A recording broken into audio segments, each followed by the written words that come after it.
Muy buenos días.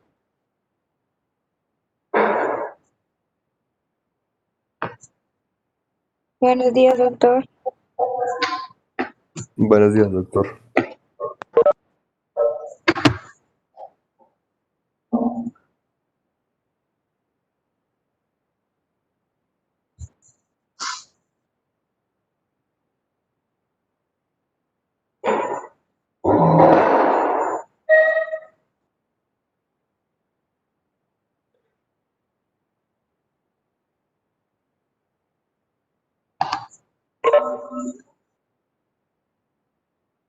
Bueno, doctores, empecemos entonces revisando el caso que les envié en los mismos términos que hemos hecho los otros. Pues es bien sabido que en la parte de medicina todos los días el ejercicio es básicamente el mismo, acomodándonos a las condiciones de cada paciente. Entonces el ejercicio sigue siendo el mismo, es hacer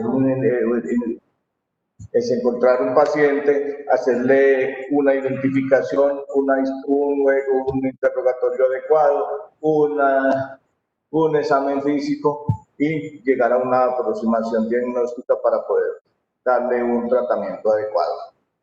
Entonces, en nuestro caso, tenemos pacientes que, como han visto en los tres casos clínicos, son diferentes. El primero era un paciente relativamente joven en su edad, 63 años. El siguiente estaba alrededor de 70 y algo, y esta señora ya es una señora muy mayor, 87 años. Quiero que empecemos primero que todo haciendo por parte de ustedes que me cuenten en la lectura de la historia clínica qué problemas tuvieron, qué encontraron en ella de dificultades para que discutamos esa parte, esa elaboración de la historia clínica en la cual a veces hay tantos problemas.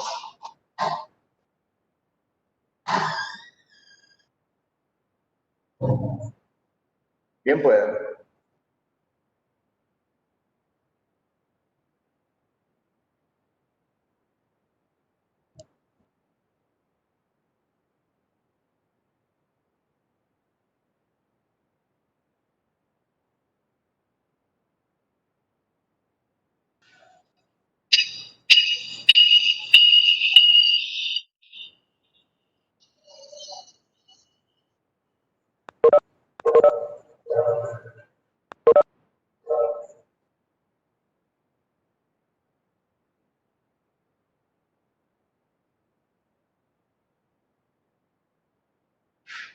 ¿Quién va a empezar, por favor? ¿Quién nos va a contar?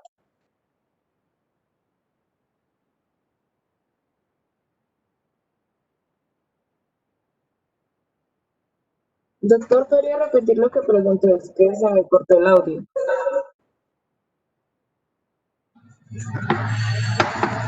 Lo que quiero es que empecemos revisando y contándome qué problemas encontraron en esta historia clínica. Esto no es una historia clínica prehecha, esto es una pues, hecha para academia. Es una historia clínica real. Así que ella tiene un poco de inconsistencias que quiero que las analicemos porque ustedes se van a enfrentar a esa situación posterior. Y si y si hacemos historias clínicas con tantos errores, pues vamos a tener problemas después al interpretar. Entonces quiero que ustedes me digan dónde, cuando leyeron, qué no entendieron, por ejemplo. Pues, doctor, digamos, había una parte en donde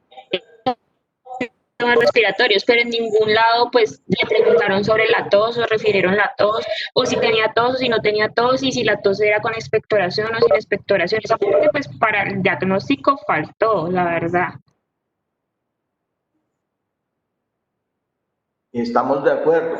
La historia clínica no se acomoda a los preceptos que les hemos insistido en que cada síntoma debe de interrogarse individualmente y cada síntoma se le tiene que hacer su propia anamnesis. Se debe hacer la semiología del dolor, la semiología de la tos, la semiología de la disnea, la semiología de cada uno de los síntomas que el paciente nos refiera.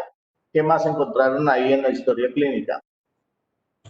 Doctor, pues también algo importante era que el paciente tenía antecedentes de hipertensión arterial, pues presentaba disnea, presentaba pues varios síntomas cardiovasculares y creo que al principio solo le mandaron un cuadro hemático, le mandaron pruebas de troponinas, una radiografía de tórax, pero si no estoy mal, creo que no le mandaron un electrocardiograma. Pues no sé si me estoy equivocando. Entonces, pues creo que sí sería muy importante, pues si llega un paciente de edad con antecedentes de hipertensión, pues sí sería como indicado, pues pensar pues, en un infarto. Entonces, o sea, ¿qué podríamos encontrar, digamos, en un electro? Porque él también llegó con dolor costal y dorsal. Entonces, pues como varios síntomas que nos indican que pueden ser, pues, no sé, o sea, síntomas de infarto.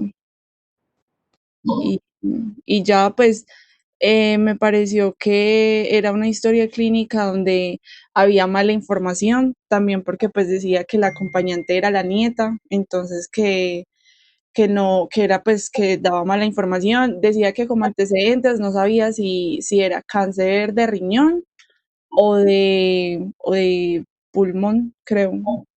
Sí. Entonces, pues es como también que tener una información clara acerca de los antecedentes del paciente. Es importante saber qué medicamentos está tomando para ver qué medidas, o sea, en caso de que se hospitalice, qué medicamentos se le tienen que seguir dando, porque puede que le empeoren otra comorbilidad pues que presente el paciente. Bueno, sí, efectivamente, aunque no siempre o sea, lo ideal es uno tener la información muy clara de todas las situaciones del paciente, conocer el paciente realmente en la historia clínica. No siempre es posible, no siempre es tan fácil. Más sin embargo, pues tenemos que a veces hacer un esfuerzo mayor para, para interrogar los síntomas, para buscar en los antecedentes, de pronto verificar en las historias clínicas antiguas del paciente, buscar cosas en las cuales nos den ayudas para que nuestra historia clínica del momento pueda ser entendible. Y hay otra cosa, por ejemplo, en la enfermedad actual, en el primer renglón, dice paciente de 87 años traída por los familiares con antecedente de HTA y de M tipo 2 no IR. Bueno, yo sé que listo que las primeras HTA lo entienden, DM también, que es IR. Insuficiencia renal. ¿Insulino resistente o qué podría ser? Eso es lo que quería que miráramos. Mire, ya me dieron dos conceptos. Ya me dieron dos conceptos y cualquiera de los dos podría ser. Yo estoy de acuerdo con cualquiera de los dos. Entonces eso es lo que necesitamos que volvamos a retomar, de que eso se les ha enseñado de que no se escribe, que las únicas siglas, las únicas abreviaturas que se aceptan son las que sean mundialmente reconocidas por academias, por algún sistema especial, pero no podemos escribir IR, por ejemplo, porque ese IR probablemente signifique insulino requiriente, ¿sí? Puede ser, esa es la probabilidad, siendo que estaban hablando de diabetes, pero también podría significar que no tienen una complicación de una insuficiencia renal, y eso está muy válido, o que no tienen insuficiencia respiratoria, y listo, y cualquiera de ellas nos podría ayudar, nos podría dar esos datos. Entonces, lo que quiero es que miren que cuando ustedes empiezan a leer la historia de otro, comienzan a encontrar los problemas para interpretarla. ¿Sí? Entonces, ya vimos que entonces los síntomas no están descritos como quisiéramos y como deberían de hacerse. Las siglas, la información de los antecedentes es muy pobre. Y muy probablemente esta señora, por lo que vi en la historia, ya tenía una historia previa en la institución. Eso permitiría que se hubiese hecho una mejor aproximación a los antecedentes de esta paciente. Bueno, más sin embargo, cuando nosotros vamos a hacer algún tipo de trabajo, pues a veces nos tenemos que coger, y con lo poco que tenemos, hacer el ejercicio. Entonces, listo, ya me dijeron que encontraron una paciente primero de edad muy avanzada, ¿sí? Con una disnea y una cianosis que no está bien definido ni el tiempo de inicio ni la evolución siguiente, que estaba asociada a dolor generalizado, pero predominantemente en la región costal y dorsal, y que se exacerbó en las últimas horas. Listo, hay una revisión por sistemas y un examen físico. Dentro de los hallazgos, ya los hallazgos de importancia que encontraron en esta paciente, ¿qué les llama la atención? ¿Cuáles son los síntomas principales sobre los cuales ustedes se enfocarían para tratar de hacer el diagnóstico? Doctor, pues algo que resaltan mucho en el examen físico es que presenta cianosis peribucal, mucocutánea y en las extremidades. Entonces, pues hay un notable pues, falta de oxígeno.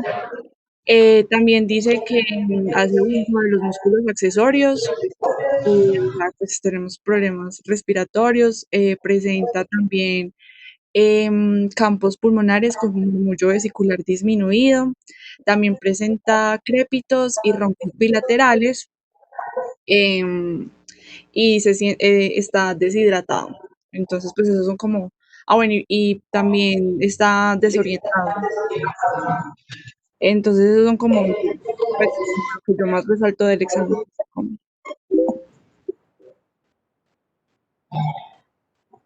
Listo, en los síntomas está eso, y en la parte, y eso está ahí en los síntomas, y está en la parte también en lo de revisión por sistemas, muy bien. Entonces, ¿sobre qué nos vamos a enfocar para hacer el diagnóstico?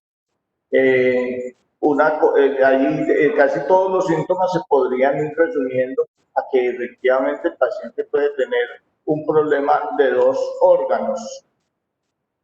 Uno sería la parte de la parte pulmonar, y el segundo podría ser la parte cardíaca. El corazón también nos podría dar casi todos los síntomas que nos está generando ahí la paciente. Ahora vámonos al examen físico, y ¿qué encuentran de llamativo en ese examen físico? Pues la paciente está hipotensa, Pues está hipotensa porque ya habían dicho que estaba deshidratada y tiene una tensión arterial media de 88, o sea, está disminuida, o sea que la paciente no está perfundiendo bien, aunque en el examen físico decía que tenía un llenado capilar menor a 2 segundos, cosa que me parece extraño. Y está desaturada, porque la saturación de oxígeno está en el 80%. Aunque pues si ella tiene una patología de base, pues debería estar pues como entre 88, 90, usualmente siempre es mayor de 90, pero pues si ella ya tiene una patología de base, pues igual sigue siendo muy bajito para tener una patología de base.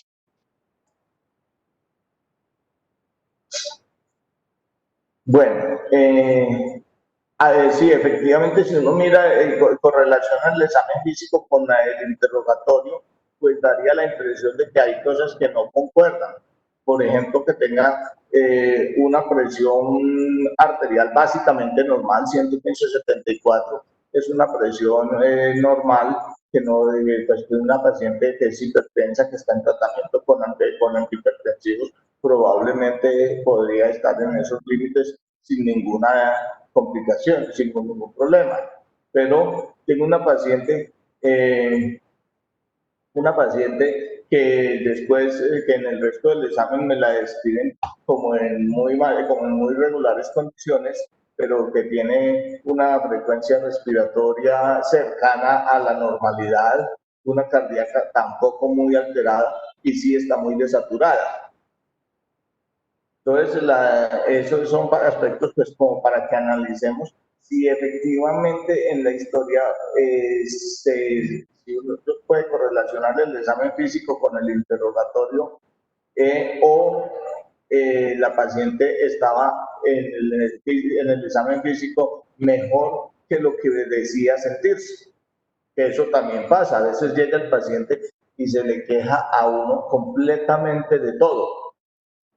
Se queja de que le duele desde el pelo hasta la uña del dedo gordo del pie, pero más sin embargo usted va y lo revisa, lo examina y tiene signos vitales normales, tiene de todo normal. Eso es muy frecuente dentro de una consulta y hay que buscar y hay que enfocar a ese paciente sobre múltiples situaciones que pueden presentar un examen físico casi normal en eso.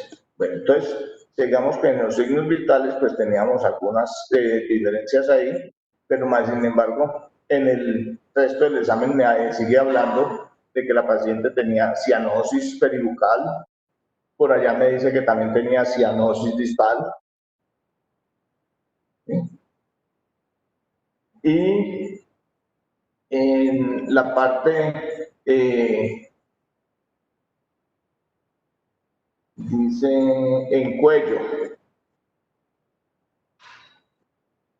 El cuello me dice que es una paciente que no tenía ingurgitación yugular. Si nosotros vamos y le encontramos al paciente que dice que no tiene, que con todos los síntomas que nos están mostrando, no tiene ingurgitación yugular, ¿qué podemos pensar ahí? ¿Qué debemos de descartar o qué debemos de volver a valorar?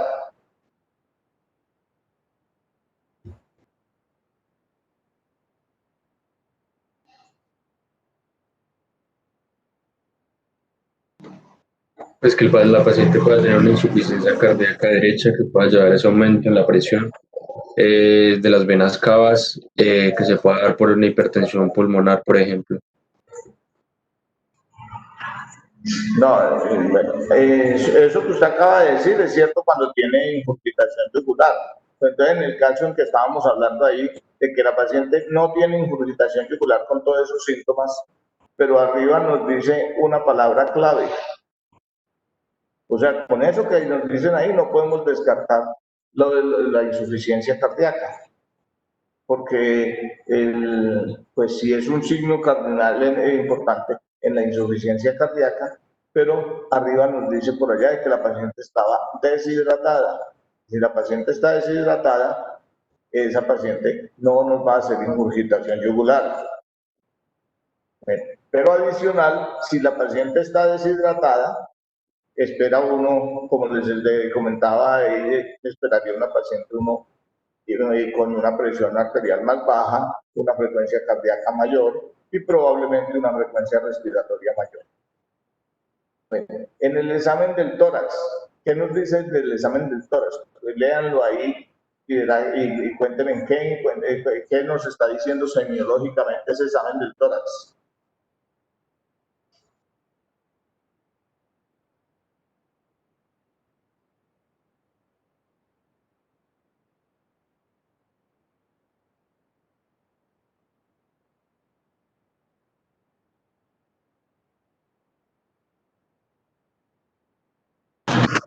Pues la paciente utiliza músculos accesorios para la respiración, por lo que se podría pensar que, como pues concuerda con la disnea, la paciente se más para respirar normalmente, además de que pues, el tórax se ve normal, no presenta como tal soplos, pero sí presenta disminución del flujo vesicular, Sí, no, profe. se escuchan roncos.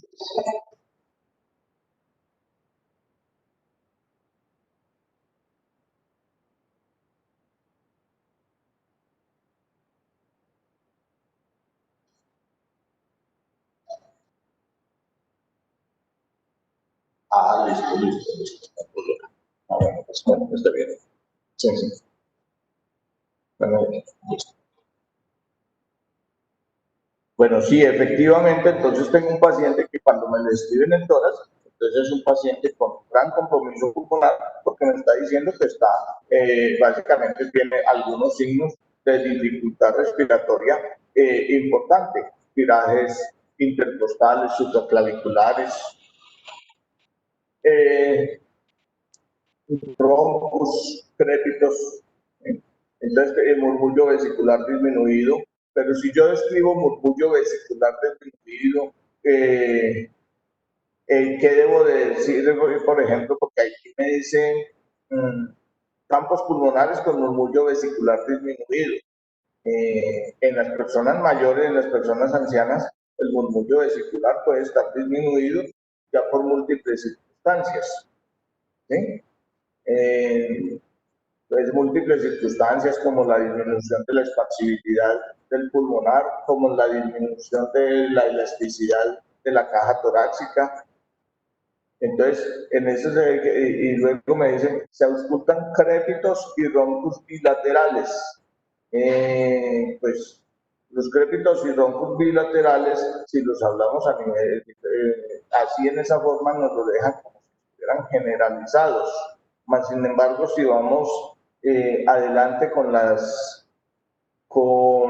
ayudas diagnósticas, lo que nos dice de la radiografía de tórax es que el compromiso era muy localizado hacia las bases. O sea, ¿qué pasó con la descripción semiológica en donde nos están diciendo de que hay un compromiso generalizado aparentemente por historia clínica, pero en la correlación paraclínica vemos que solamente hay 2 lóbulos comprometidos.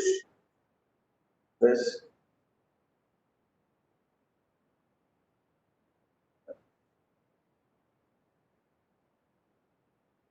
listo. Entonces, en el examen de abdomen no hablan no nos dicen nada así como de importancia.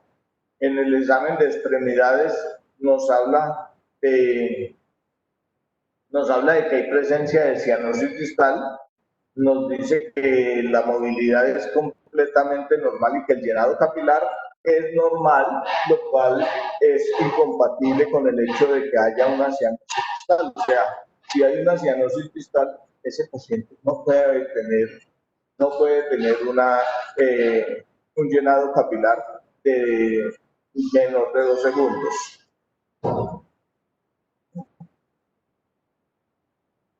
Bueno, en la piel vuelve a insistir la cianosis, genitourinario no se explora, no era necesario. Bueno, en el examen neurológico me dice que la paciente está alerta, consciente, desorientada y que no pueden realizar el examen completamente debido a agitación del paciente. Bueno,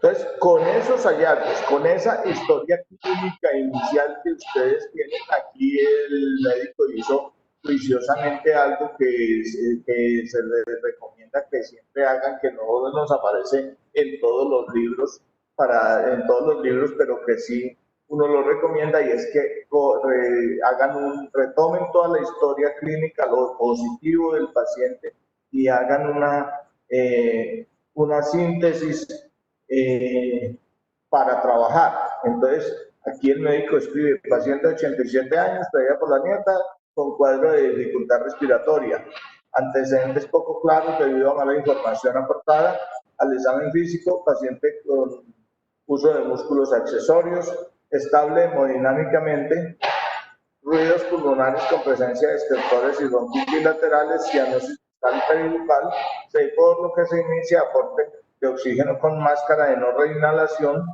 se inicia esquema de rescate y tratamiento broncodilatador, y se solicita RX de tórax portátil y laboratorios básicos.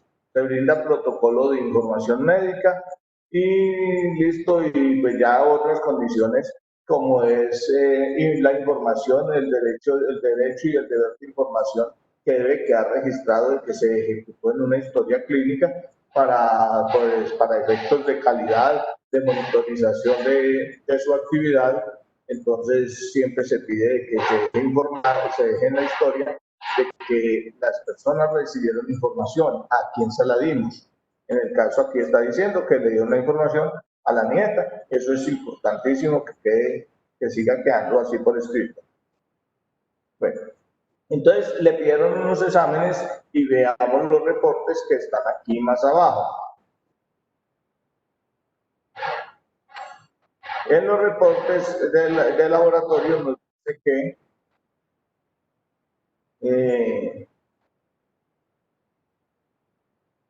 bueno, nos dice que teníamos una paciente con un cuadro hemático. ¿Cómo interpretan ese cuadro hemático? Léanlo, por favor.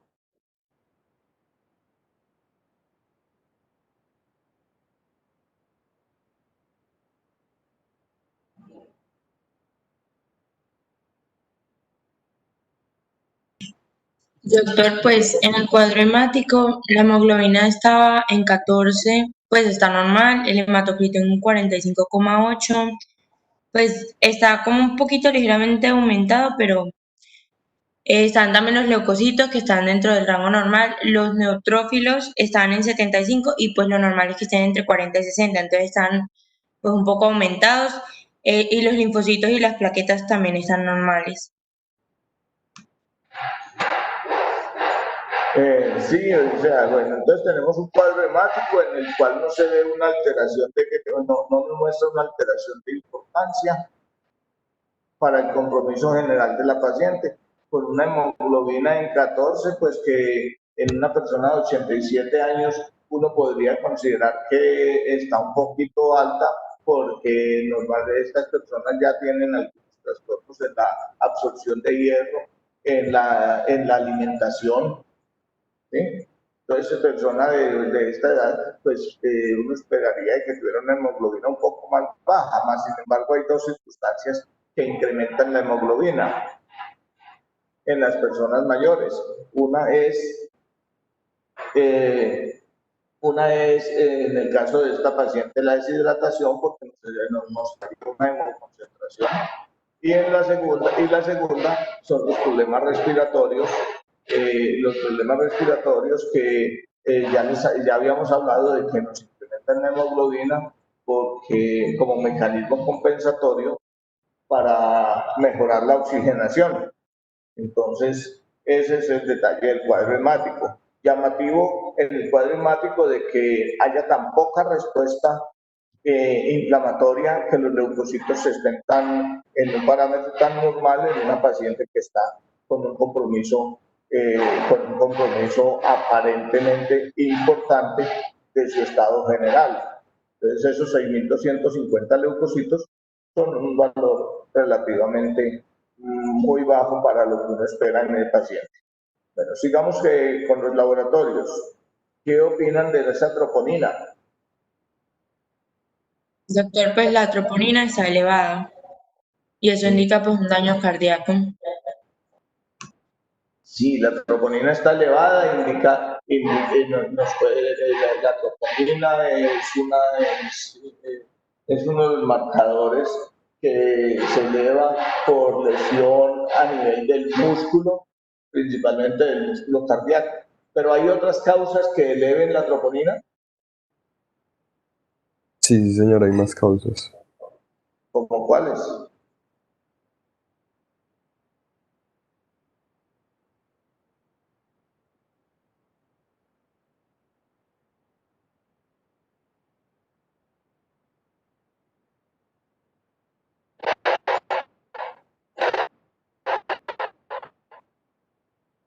Doctor, una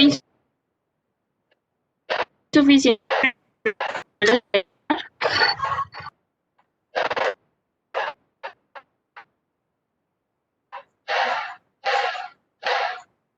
¿Sí?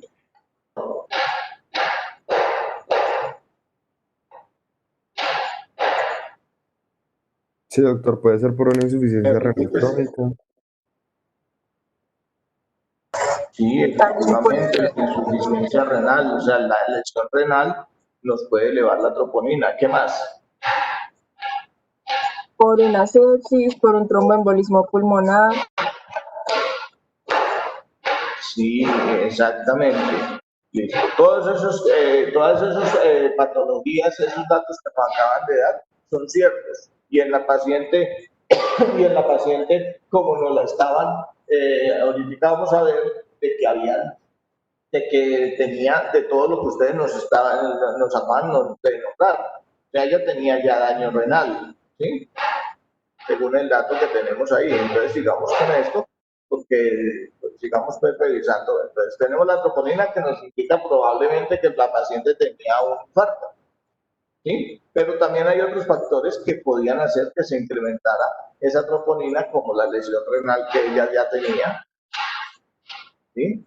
Como otros hallazgos pulmonares que nos van a comentar ahorita, por ejemplo, el gran compromiso del síndrome consolidativo. Entonces, ahí tenemos troponina. Listo, dice sodio 140, calcio 837, potasio 4,5 y cloro 98,5. ¿Cómo están esos electrolitos?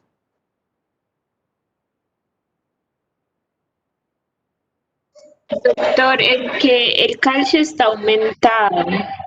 De resto, el sodio, el potasio, el cloro están pues normales, van dentro de los límites. El calcio está aumentado. ¿Cuánto encontraste de valor normal de calcio? Doctor, El tu tono está 4,5. disminuido. Doctora, el calcio está un poco disminuido. Sí, yo encontré que los valores eran entre 8,5 y 10,2 aproximadamente. Sí, eso es un valor muy levemente disminuido, sí, pero entonces no, sino que le entendí que estaba aumentado, no. Exacto, está levemente disminuido casi en el límite inferior. Bueno, los demás valores están dentro de parámetros normales. ¿Y qué opinan de estos electrolitos en relación a lo que nos hablaban inicialmente de que la paciente estaba deshidratada? ¿Cómo esperamos encontrar los electrolitos en una paciente deshidratada?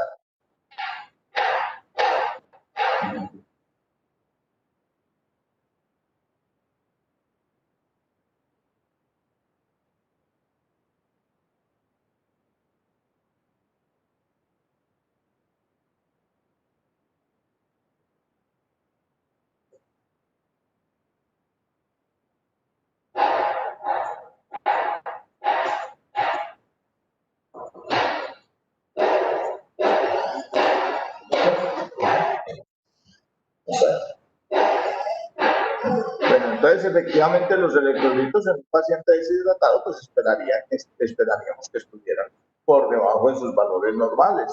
Estamos de acuerdo. 19 años, primigestante, nacionalidad venezolana, malos controles prenatales, un embarazo de 38, 6 semanas por única ecografía de semana 14 a 24, consulta por un parto de 2 horas de evolución, que quiere irregular, impulsos, sino también con autonomía, la primavera, nada más. El examen físico, bueno, pues los controles prenatales son los controles prenatales, tiene por ahí un VIH negativo, pero es y nada más. Al examen físico tiene las cifras tradicionales normales, una fotografía positiva de 145, altura uterina de 29, y al tacto vaginal, pues una pelvis adecuada, una técnica, para mí con dilatación de 4 a 5 centímetros, bien borrada 80-90%, membrana simple, menstruación menos 2. Pero más con los pedatos, ya fue inicialmente hospital de la cebolla, que era tomar un monitoreo que ya le apuntamos todo eso. Bueno, entonces los electrolitos deberían de estar disminuidos en un paciente deshidratado. ¿Y qué opinan de ese BUN y la creatinina? Están los dos muy aumentados, doctor. Exacto, está muy aumentado. ¿Qué nos dice ese BUN tan aumentado y esa creatinina que está aumentada, pero que no es proporcional a lo que uno esperaría, porque la relación BUN-creatinina ahí está alterada? Pues el daño renal, pues, se confirma el daño renal, no hay buena excreción de nitrógeno. Exacto, ese nitrógeno nos muestra es un daño renal importante, muy probablemente un riñón muy hipoperfundido.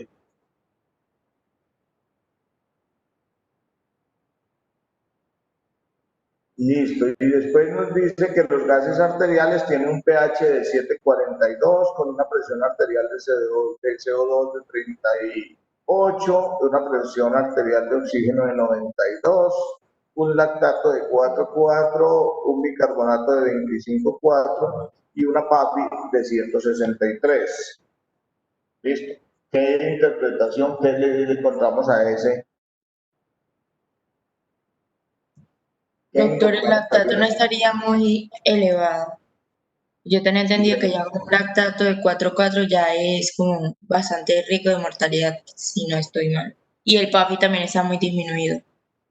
En eso estamos de acuerdo. Entonces, si yo tengo unas gases arteriales de esos que me muestran que tienen una PAFI de 163, pues lo que me está mostrando es que hay un trastorno de la, que hay un trastorno de la oxigenación, o sea, que no está, el oxígeno ahí no está pasando todo el que debería a la sangre, o sea, que entonces tengo una relación entre la ventilación, perfusión importante. Eso es típico sobre todo en los procesos consolidativos o en los procesos de ocupación alveolar, en donde tengo menos oxígeno, tengo menos oxígeno que circulación, entonces tengo esa es la relación que se altera ahí. Entonces, esa PAFI no significa eso. Tengo, bueno, pero también el lactato de 4,4 efectivamente está muy aumentado y el lactato se aumenta primordialmente en procesos infecciosos. Entonces, ese lactato de 4,4 en gases arteriales nos está mostrando de que esa paciente está comprometida desde el punto de vista sistémico por alguna infección. Sin embargo, tiene muy buena presión arterial de oxígeno y una presión arterial de CO2 levemente aumentada, con un pH compensado y un bicarbonato levemente aumentado. Ahí nos quedan dos situaciones importantes. Uno, ¿cómo esperaría encontrar la presión de oxígeno de esa paciente con la clínica que teníamos? Disminuida, doctor. Debería estar bastante disminuida. Ahí se nos queda una situación si a esta paciente, cuando le tomaron los gases arteriales, ya estaba bajo terapia con oxígeno, pues es muy improbable que le hayan hecho de los gases arteriales cuando ya tenía oxígeno en el medio que se lo colocaron, que dice que tenía por máscara de no reinhalación, que eso equivale a una versión inspirada de oxígeno superior al 80%. Esperaría uno de que diera un aporte de casi el 100%, pero eso no es cierto. Bueno, y en cuanto a la parte imagenológica, dice que los rayos X de tórax entonces dieron una dilatación del cordón aórtico, un patrón de un infiltrado intersticial con tendencia a la consolidación en el lóbulo medio del pulmón derecho y lóbulo inferior del pulmón izquierdo. O sea que teníamos un proceso netamente en las bases pulmonares, con una presencia de un broncograma aéreo. Entonces yo tengo una imagen ahí que es compatible con un síndrome consolidativo bilateral en las bases, que es lo más frecuente en una paciente senil con una sintomatología importante. ¿Sí? Yo tengo esa paciente, ¿qué debo de hacer con ella? O sea, ¿cuál sería en este momento y otros hallazgos que me sugieren de que tuvo un infarto de miocardio, probablemente por una alteración en la oxigenación? Entonces, ¿cuál sería el diagnóstico inicial de trabajo de la paciente?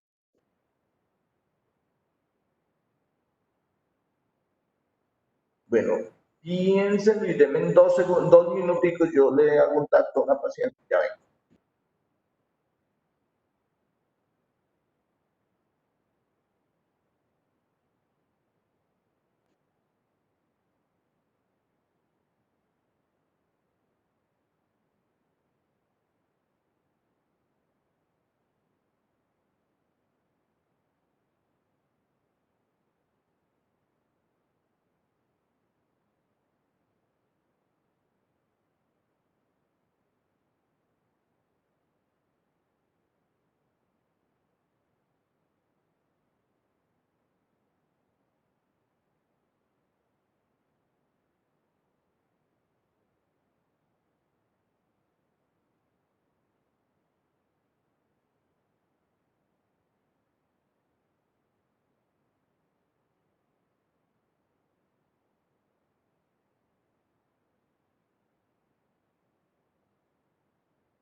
Listo, entonces, ¿con qué diagnóstico se quedarían ustedes para iniciar el trabajo de esta paciente?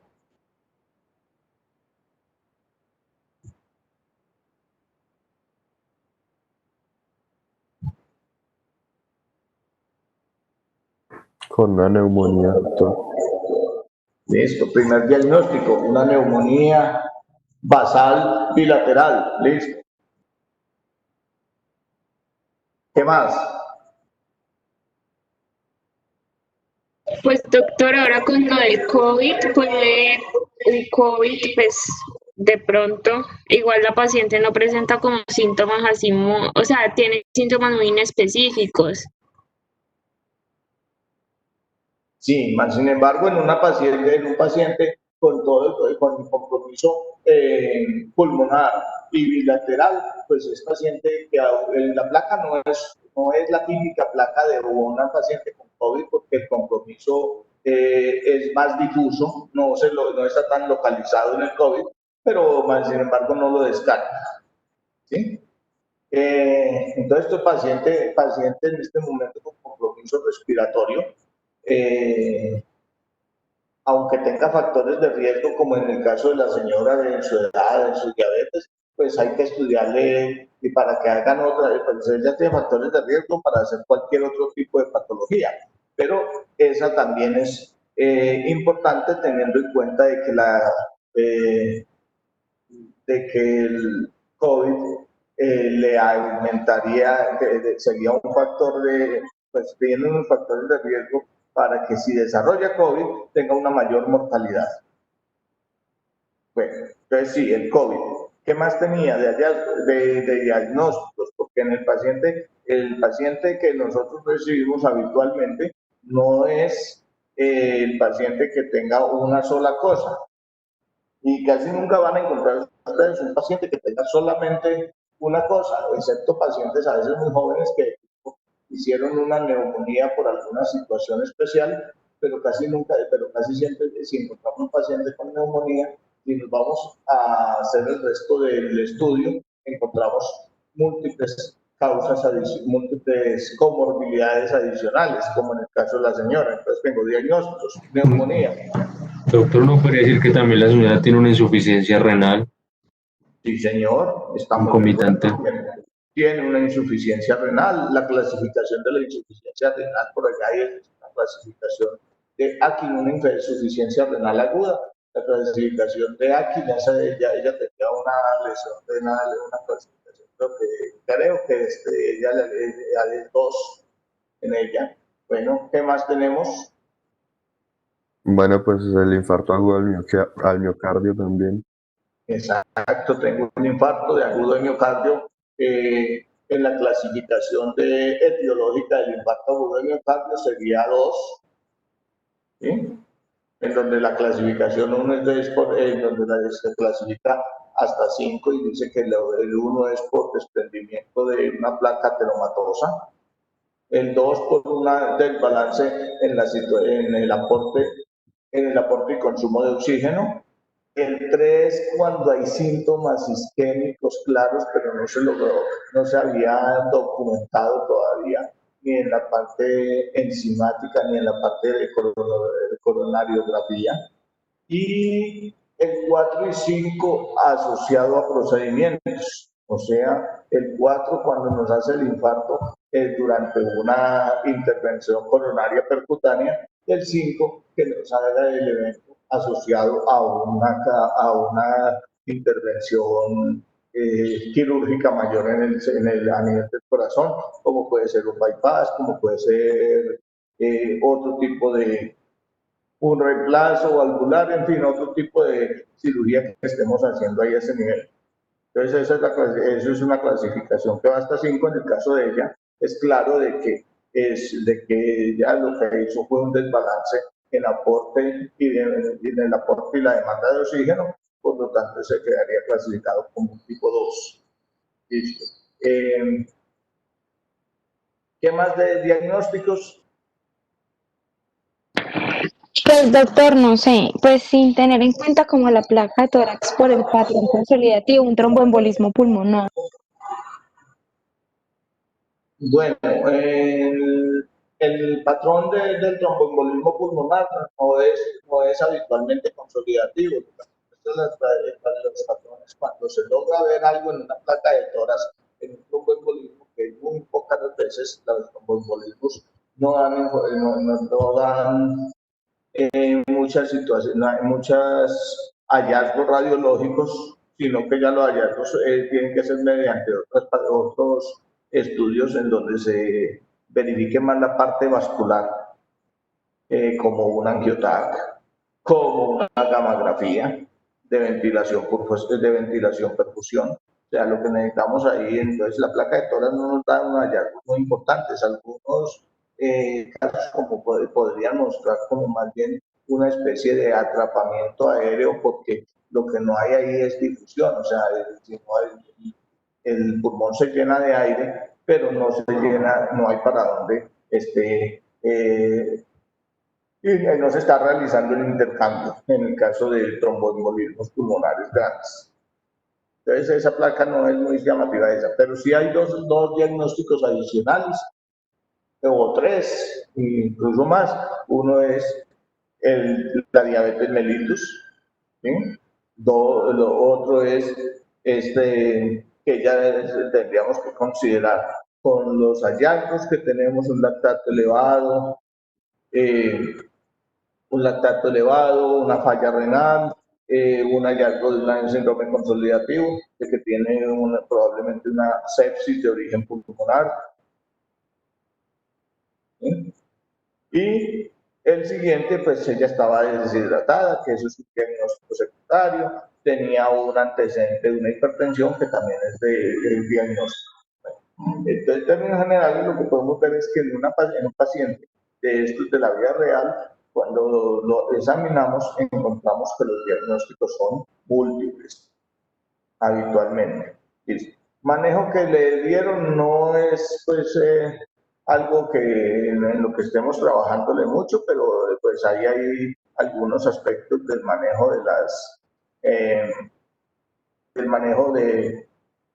de las neumonías, como es las combinaciones entre beta-lactámicos con macrólidos, ¿sí? que es un tratamiento básicamente definido para usarlo en neumonías adquiridas en la comunidad. A él ya le comenzaron a hacer un manejo como neumonía adquirida en la comunidad. También veo que le comenzaron a manejar la parte de un tratamiento antiisquémico. Para eso usaron el aclopidogel, la atorvastatina y la enoxaparina, pensando en la parte en la parte que tenía del infarto agudo de miocardio. Y le pidieron marcadores adicionales que nos van a dar información acerca del COVID, como por ejemplo la ferritina, el dímero D, la PCR.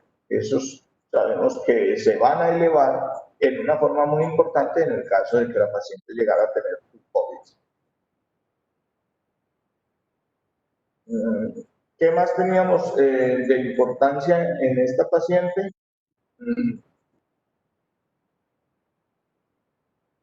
Bueno, por ahí en alguna parte les decía que tenía una neumonía adquirida en la comunidad y decía CUR 65. ¿Alguien leyó qué significa ese CUR 65? Doctor, pues es una escala para clasificación de la severidad de la neumonía. Sí, efectivamente, esa es una escala con la cual nosotros cuantificamos cuál es el riesgo de mortalidad en una neumonía. ¿Sí? En esa escala se mira, se tiene en cuenta la edad del paciente, se tiene en cuenta la presión sistólica, la presión sistólica y diastólica, se tiene en cuenta la saturación y se tiene en cuenta la urea, doctor. ¿La qué? Urea, doctor. ¿La urea o el boom? Sí, eso, exacto. La urea. Nosotros ahí no tenemos el dato de la urea, pero sí tenemos el dato del boom. Y el boom nos da una correlación con respecto a la urea. Entonces, esa paciente dio una escala dio 3 puntos en esa clasificación, en esa escala de CUR. Y pues lo que nos dice la interpretación de eso es que si nosotros tenemos un CUR 1, ese paciente desde 0-1 se puede manejar ambulatorio. Si tiene un 2-3 debería de ser hospitalizado. 2-3 debería de ser hospitalizado inicialmente en una sala de observación con el seguimiento para ver si progresa en la clasificación. Y si tiene un 4-5 debería de ir a una UCI. Más sin embargo, muchos de los que están en 3 tienen ya criterios para ir a una unidad de cuidados intensivos.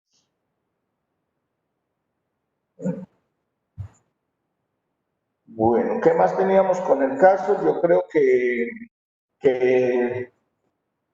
ahí pues en el caso yo no les mandé el resto de que efectivamente a esa paciente le hicieron una prueba de COVID y la descartaron de que tenía COVID y se quedó como un manejo de una neumonía, de una neumonía adquirida en la comunidad, pero pues quedó en un gran compromiso renal que mejoró posteriormente y todavía no se ha definido, todavía la paciente sigue en manejo de esa misma patología y de las secuelas que le ha dejado. Estamos esperando a ver porque pues todavía no está, todavía la paciente sigue en manejo dentro de la institución. Bueno, ¿qué tienen para comentar adicional de este caso clínico que es diferente a lo que ya habíamos visto? Doctor, yo tengo una pregunta. Es que yo no entiendo por qué al principio le dieron tratamiento con broncodilatadores cuando, pues, o sea, no tenía como signos de que aparentemente fuera un asma o algo que se beneficiara con broncodilatadores. Entonces no entiendo por qué dieron tratamiento broncodilatador. Bueno, aunque no era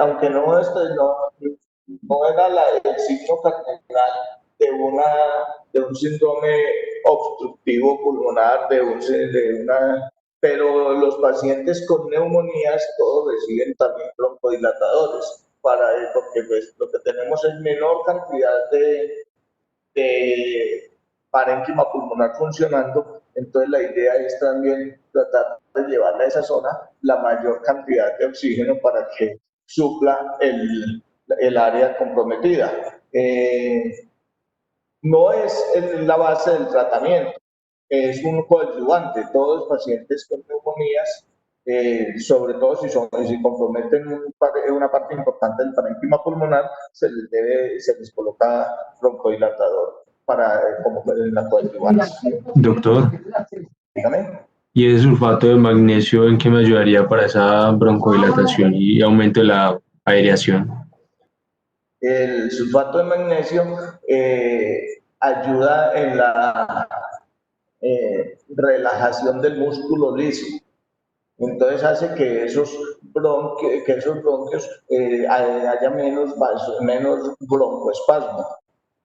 También es más de uso en los pacientes con síndromes broncoobstructivos que en los síndromes consolidativos. Sin embargo, en todos los pacientes con falla respiratoria, pues entonces se les hace, el manejo se hace conjugado con múltiples sustancias que cada una aporte su poco. Entonces le damos el broncodilatador, le ponemos el sulfato que ayuda a que haya la relajación también del músculo. Entonces, esos son medicamentos que no son exclusivos para ni específicos para una patología, sino como coadyuvantes en un paciente que esté altamente comprometido.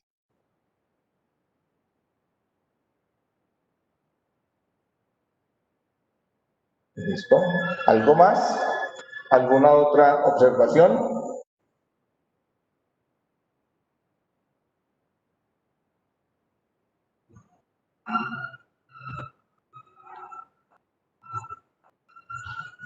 Bueno, si no hay más, entonces yo les hago una última pregunta. ¿Qué les parece lo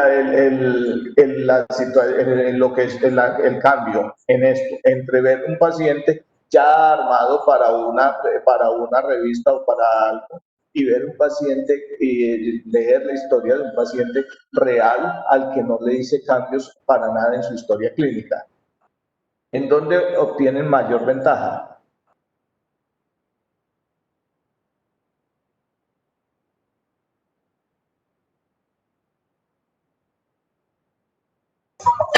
Pues doctor, en el ya preparado se pide más ventaja porque digamos ya le pasa toda la información lista y hecha.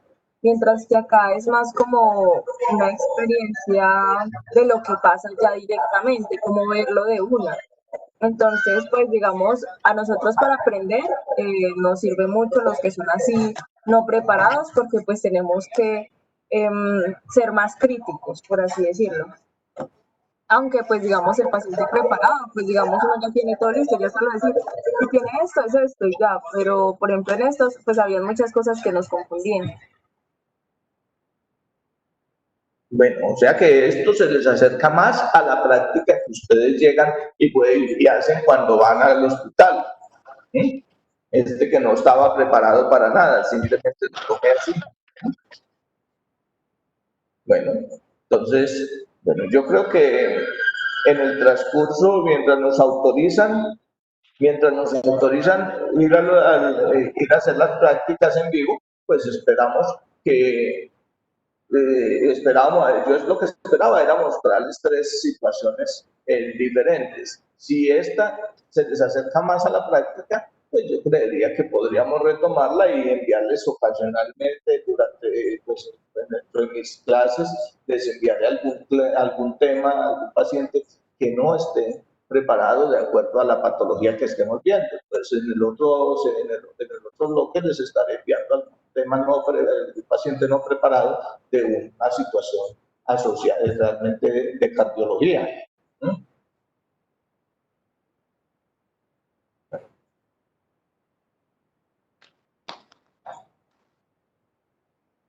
Bueno, ¿algún otro comentario o ya podemos, si no hay ningún otro comentario, yo creería que ya analizamos el caso del paciente, ahí es muy similar y es lo que vamos a hacer cada que veamos un paciente, en donde lo veamos, pero que nos da una aproximación diferente por cada uno que veamos. Cada uno es un individuo completamente diferente y no podemos esperar de que encontremos todos igualitos. Entonces, si todo está claro hasta ahí, o les quedaron muchas dudas, que es lo que yo espero, entonces por favor van, leen y cualquier pregunta, duda adicional que tengan, la pueden consultar. Y nos estaríamos viendo el lunes a las 7 de la mañana para el examen a través de la plataforma Moodle. Yo les voy a enviar hoy un documentico que se está terminando de elaborar con unos requisitos que necesitamos tener definidos para todos los exámenes. Vamos a empezar a hacer las pruebas el lunes. Ya ayer se empezó con los de nutrición y metabolismo. Entonces yo les enviaré ese documento de acuerdo con los cambios que se le hayan introducido de acuerdo a lo observado ayer. Se lo estaremos enviando hoy para que tengan en cuenta esas recomendaciones para el examen. Listo, señores, muchas gracias y nos estaremos viendo el lunes.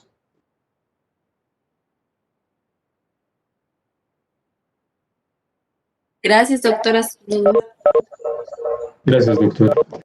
Bueno, hasta luego, que estén muy bien.